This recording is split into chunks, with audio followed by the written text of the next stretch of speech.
Hello folks, so it would appear that the most recent update for Khazan has just dropped, making it to us before the end of May, which means we could expect our next large update a little sooner than expected too. Regardless, we do have absolutely tons to get through here. There's been loads of changes made to armor sets, some have been buffed and others have been changed entirely. We have changes made to the actual skills themselves, as well as phantom form buffs, quality of life improvements, and even a section explaining that some players are being compensated for some recent issues with dropped items and their visibility. Anyway, we're getting straight into things because I am not kidding. There is a ton to get through today, folks. So, in regards to the compensation schedule, to receive the compensation, you must update to the May 27 patch, and compensation is only eligible for PC/Steam players. Players who played the game on Steam between May 16th hotfix and the May 17th hotfix will be eligible for compensation. This compensation applies only to errors that occurred on Steam and will not be provided on other platforms. For the compensation criteria, for common items within New Game, if an attempt was made to acquire the item, but the item was not properly obtained, key items will be granted. For material items in New Game Plus and New Game Plus Plus, essential crafting materials according to the item's info will be granted in a single instance.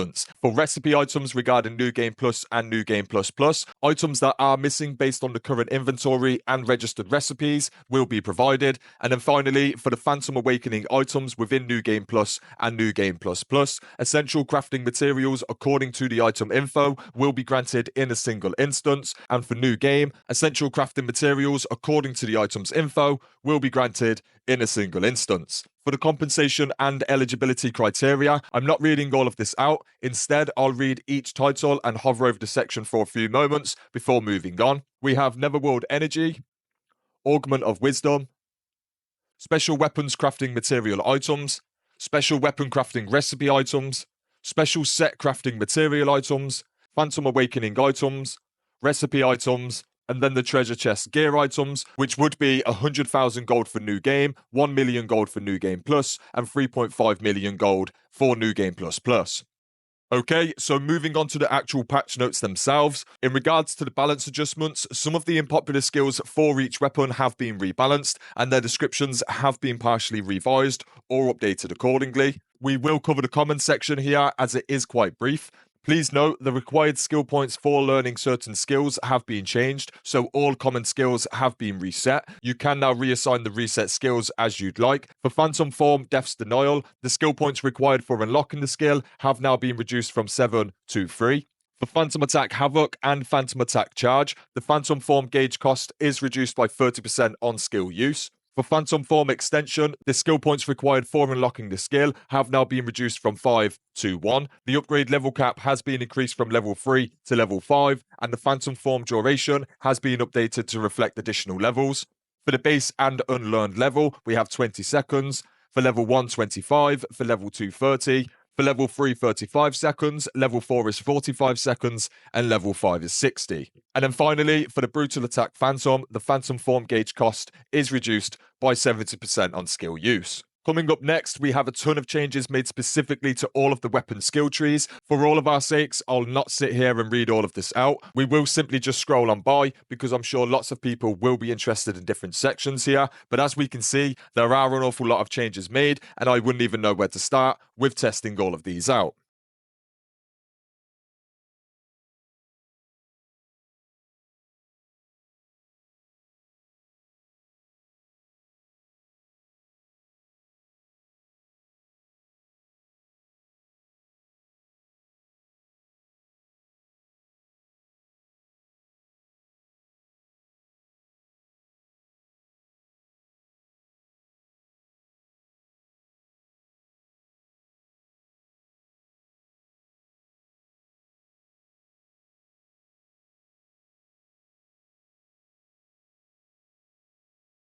Next, we have gear set effect changes, and there's even more here than there were previously, so we will scroll our way through.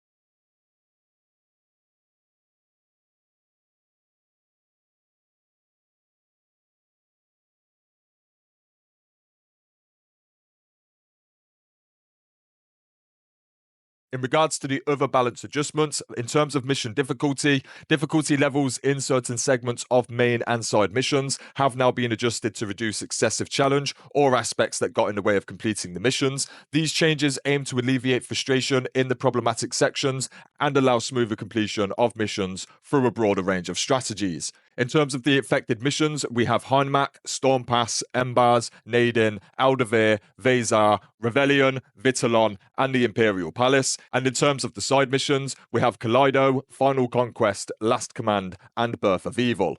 For the Phantom Form has been enhanced to grant stronger gear set effects against Chaos enemies. Damage dealt to Chaos enemies has been increased, damage taken from Chaos enemies has been decreased, and the duration of the Phantom Form increases with every time you defeat a Chaos enemy. Phantom Form information has been added in the Dethroner's Codex, alongside the tips on monsters' attribute weakness. In regards to the monsters themselves, the combat range of certain monsters within missions has been adjusted, meaning we can now disengage from monster combat more easily. Before, monsters will attack the character when entering their current combat range and leave the range to exit combat. After these changes now, combat range is now calculated from the monster's current range and the player's starting position in combat. Leaving this area does now end combat. For the developers' comments, you no longer need to defeat every enemy along the path. It is now easier to run past enemies. In regards to stat limitations, a stat limit has been added to Khazan's stats. All attribute resistances will now be capped out at 750. Dodge stamina cost decrease, guard stamina damage decrease, and received stamina damage decrease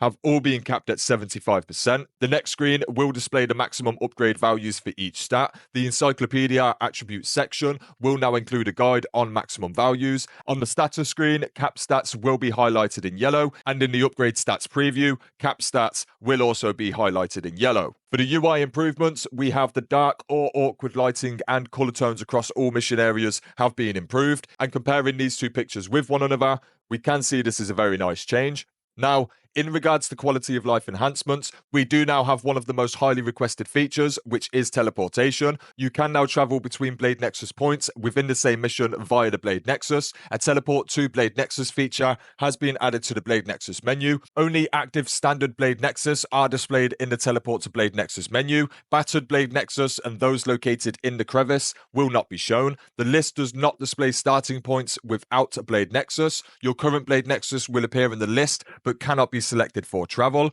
After clearing the main mission Storm Pass, the Blade Nexuses in Heinmach and Storm Pass will always be displayed, regardless of activation status. 2 consumable teleport items have been added. First, we have Hearthstone. Whilst in a mission, you can use Hearthstone to travel back to the crevice. It can only be used within the mission and will take you to the Spectral Portal for that mission. And then we have the Blade Nexus Shard, in which you will return to the last Blade Nexus you interacted with during the mission, usable only within missions. For the item information, the use of Hearthstone and Blade Nexus Shard will be cancelled in the following situations. If the character is hit or killed when the item confirmation window appears, if you select cancel in the item confirmation window, you cannot use Hearthstone or Blade Nexus Shard in the following areas: the Crevice, the Codex Training Grounds, and Ozma's Quarters. Travel items become available for purchase from NPC Dumuk after clearing the main mission prow in the first playthrough. The developer's comment here is, it was originally intended as a permanent item, but it has been temporarily released as consumables since we need to develop a few additional features. We will add the permanent version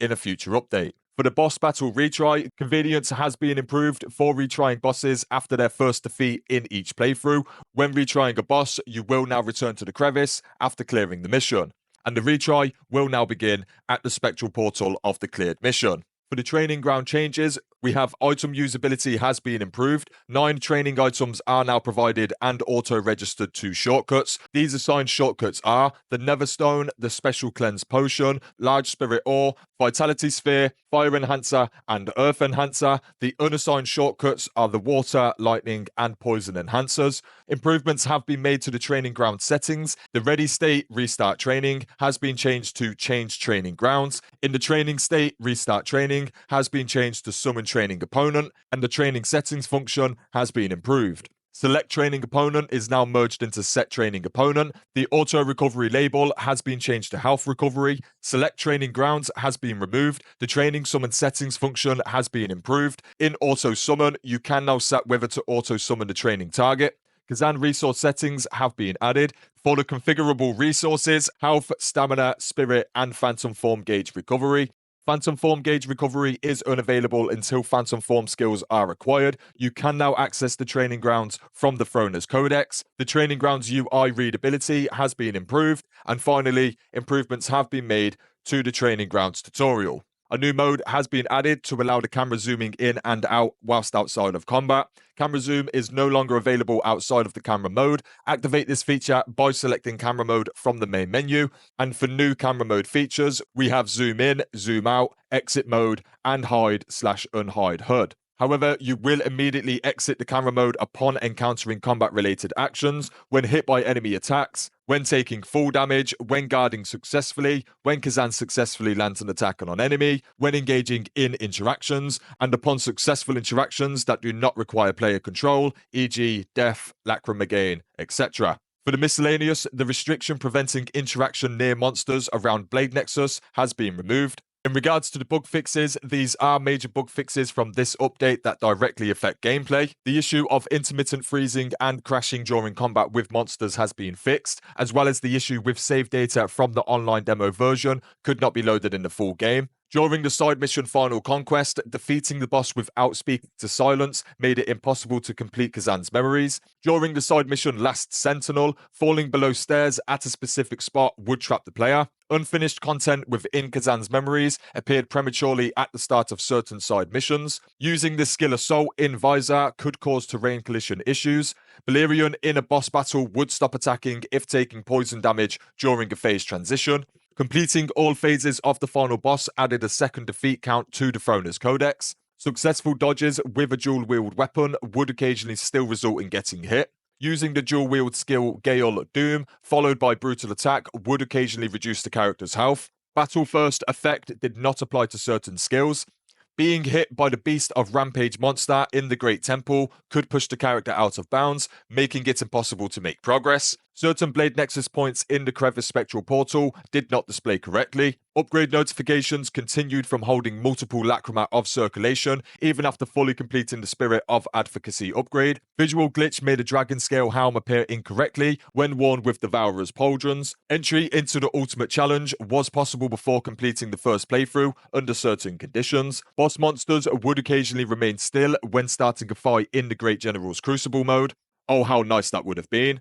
And item set effect info only appeared on the first entry into the Ultimate Challenge token exchange shop. For the PlayStation specific changes, we have the system has been updated. Performance mode on PlayStation 5 and PlayStation 5 Pro now supports higher monitor refresh rates. And there is a note here that does say the frame rate limit option must be turned off.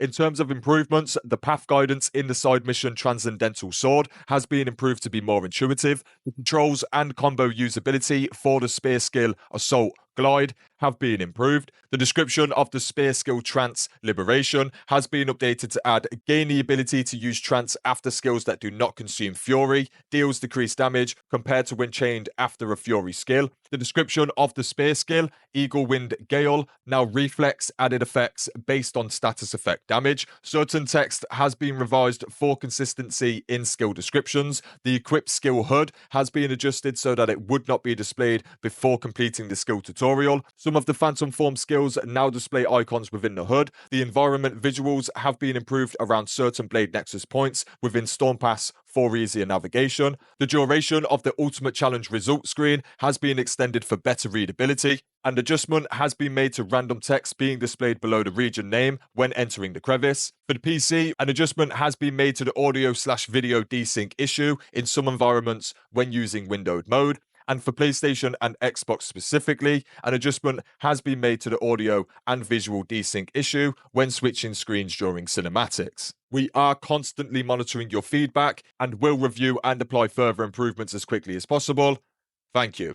So there we have it, folks. As predicted, this update focuses mostly on quality of life and core changes to a lot of the game's equipment and skills. Some time will be needed to see if these changes are mostly for the best or not. Some players may no longer have their favorite set of armor, some may like these changes, some may not. Ultimately, I'll be keeping my eyes peeled and reporting on these changes within the near future. We are expected to receive another update within the next 2 to 3 weeks, and this update is said to bring even more quality of life and highly requested features. As of today, however, we do now have a ton of changes to get familiar with before that next patch does inevitably arrive.